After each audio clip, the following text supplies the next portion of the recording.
आपलं सर्वांचं चांगल्या पद्धतीने समाधान केलं. जी गावकऱ्याची प्रमुख मागणी होती त्याच्या अगोदर देखील एक मिटिंग झालेली होती की करमाड हे खूप मोठं शहर आहे आणि या करमाडला बायपास मिळावा. या अनुषंगानं अत्यंत महत्त्वाचा निर्णय हे अतुल चव्हाण साहेबांनी दिला की बायपास मंजूर झाला असं त्यांनी सांगितलं. त्याबद्दल त्यांचे गावकरी व परिसरातील सर्व नागरिकांच्या वतीनं मी त्यांचं अभिनंदन करतो. आणि त्याचबरोबर सगळ्यात महत्त्वाची मुद्दा असा आहे की करमाडवासियांनी किती झेलायचं. ते कसं तर करमाड गावाची 70% जागा TDMIC-मध्ये गेली. त्याचबरोबर आपला करमाड ते पिंपरी रस्ता हा देखील मोठा झालेला आहे आणि नव्यानं तो घातलेला हा ग्रीनफील्ड. कारण की आता ग्रीनफील्ड झाल्याच्या नंतर त्याला जे नियम लागू राहतील त्याला 40 ते 70 मीटरचे नियम राहील.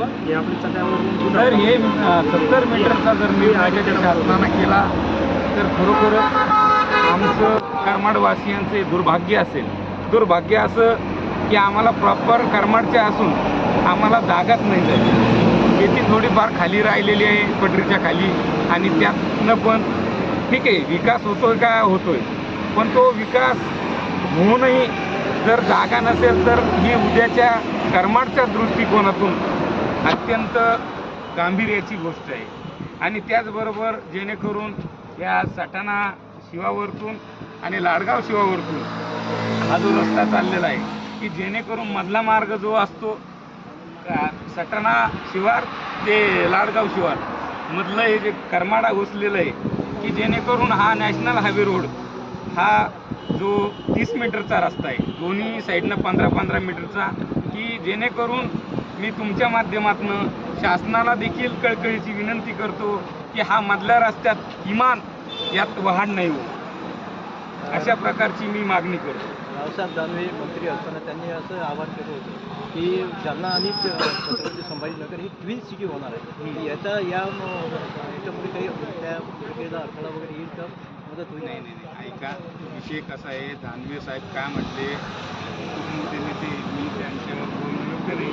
परंतु आता आमच्या दोन्ही साईडनं कारण की आम्हाला MIDCत जायचं असेल किंवा समृद्धी महामार्गाला लागायचं असेल तर हे 2 मार्ग आहे, 2 उड्डाणपूल झालेले किंवा बिडकीनला जायचं असेल तर आता हा ग्रीनफील्ड होऊ लागला की जेणेकरून आपल्याला इथनं सुद्धा तिकडे जात आहे.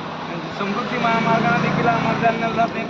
आमचं करमाडवासियांचं हित ज्यात आहे ते घडलं पाहिजे. एकीकडे विकास होतो एकीकडे शेतकऱ्याचा की तुम्हाला जमिनी जातात. परिस्थिती अशी आज करमाड डेव्हलप होत असताना आमच्या करमाडमध्ये DMIC-मध्ये अनेक कंपन्या देखील येत आहे. कंपन्या येत आहे पण त्याचबरोबर स्थानिकांच्या रोजगाराचा मुद्दा आहे. शेतकऱ्याला गुंठाभरी आणि 70% शेतकऱ्याला गुंठाभरी जागा नाही.